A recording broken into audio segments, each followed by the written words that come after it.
Welcome to your key discovery point. I am Brett Burney from Nextpoint, joined by Doug Austin of eDiscovery today. Doug, we are no stranger to the question of hyperlinked files or the discussion of hyperlinked files, especially in discovery, obviously. I know that we both take advantage of any opportunity that we have to learn more about them, to hear what others are talking about them. So I was interested in this post where you covered 10 takeaways from the Georgetown webinar on hyperlinked documents, eDiscovery best practices. There's some really good nuggets in this one. Yeah, this was a webinar they did about a week or so before the Georgetown conference, but Okay. it was sponsored by Georgetown Law, and had a terrifically moderated by Phil Favreau. Yeah. They had Paul McBoy of Repario. They had David Robbins of Microsoft, Leanne Mancari of Covington and Burling, excuse me, and then they had Judge Parker, who, of course, was the judge on the Nichols v. Noom, one of the very first cases involving Right. hyperlink files. So obviously, very interested to hear what some of what some of the takes were going to be and so forth. So yeah, I listened, took some notes, and kind of made some notations of some of the more notable items in there. And just we won't hit them all here, but a few of the ones that I thought particularly stood out.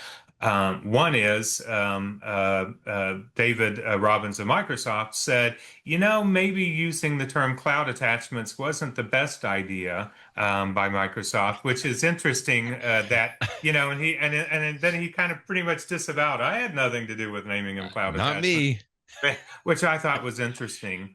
But one of the things that he also noted, because I've heard conflicting takes on just how much we're seeing the hyperlink files. He said that he's seeing a rapid surge in the use of hyperlink files. Yeah. And Yeah. and I think that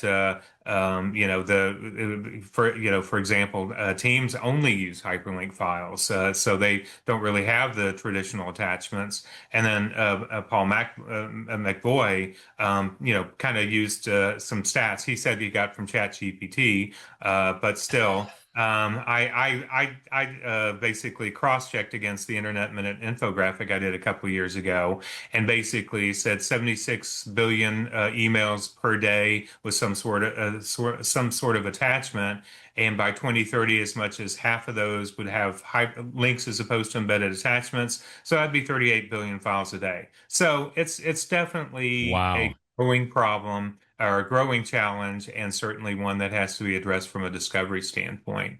I'm Uh, glad that you pointed that out because first and foremost, I'll give credit to Robbins to be even beyond this. I mean, somebody from Microsoft, because anytime that you and I have talked about hyperlinked documents or hyperlinked files, one of the um, I don't want to say the main victims here, but one of the big players in this is Microsoft, in the fact that they have one document stored in OneDrive, and so if you link to a document in an email message that is being stored in OneDrive or Teams as it comes up here.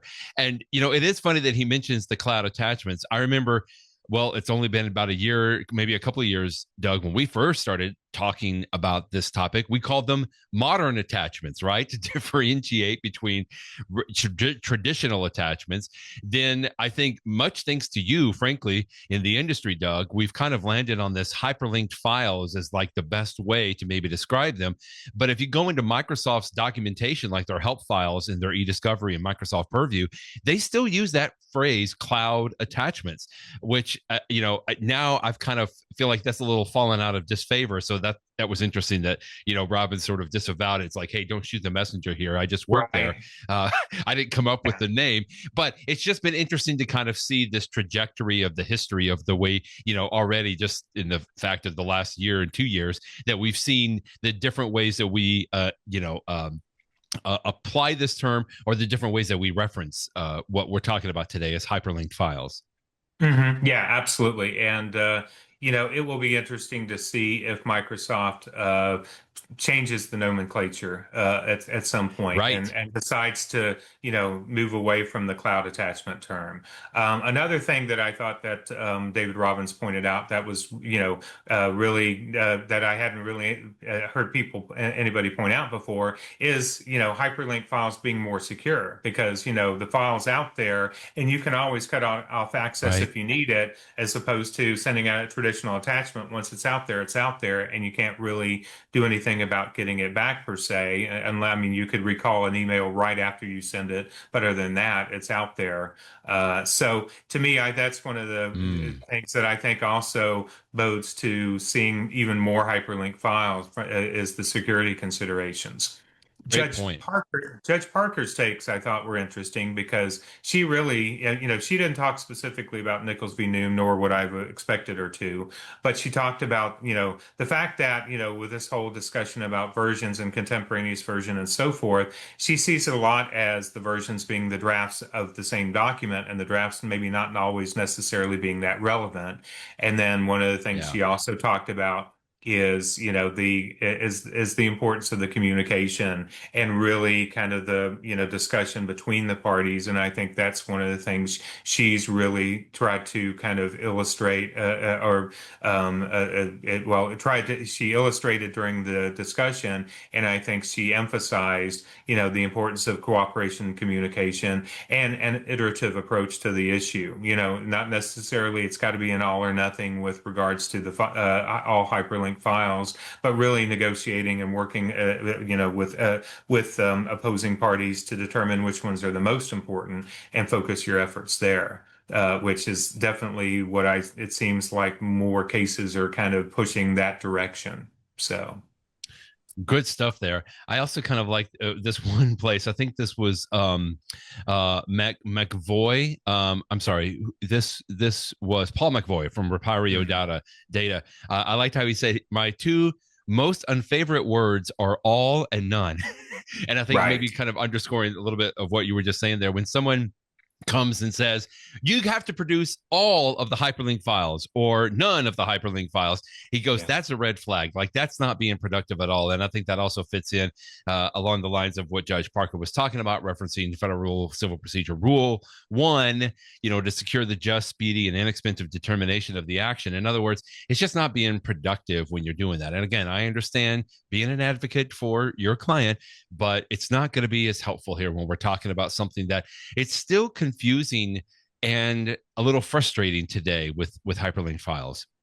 Yeah, yeah, absolutely. And I think that Leanne Mancari had a couple of good points too, talking about, the importance of understanding what your technology can do. Obviously, we remember the StubHub case where I don't think they did that well before they agreed to produce files as as hyperlink files as attachments. And then she also points out that, just while they may not necessarily be linked to an email or message, these files may be in production. So you obviously want to keep that in mind. It's just because it's not really treated as an attachment per se doesn't mean the file isn't being produced in some form. Right. So that's all part of the discussion as well. And then they did a really good job there with the final thoughts of having some last quick take from each of the four of them. Phil didn't give one specifically because he was moderating, but those were, I think, four really good, points there about being reasonable from Judge Parker's perspective, including your technologist, because things that you think are hard are not always that hard, and things you think are Right. maybe that hard, which is, a great point. Understanding your technology, Leanne Mancari, and then, and then I think David Robbins reiterating, they've been Yep. around a long time, but taking the time to understand the technology, especially as it changes, I think is key. So, really good webinar and some really good, points from that.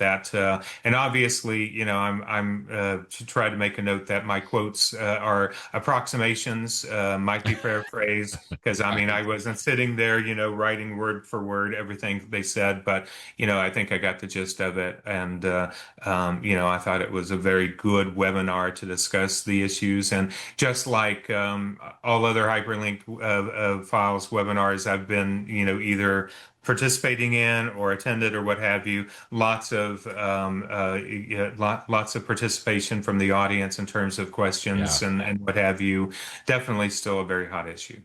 Well, I did attend this webinar, and I think you did an excellent job of taking some of the Thank you. some of the quotes down, Doug. And I do like what the final thought here from David Robbins, just like you said, you got to take the time to understand that the technology is critical. And again, that's coming from somebody that's at Microsoft and knows that they've got clients and customers that are dealing with this. And to me, that's the key discovery point today, right? Keep learning about hyperlinked files, keep talking about hyperlinked files, don't dismiss them. And if you need a few other resources, as I've mentioned, Doug, you and I have talked about this topic quite often.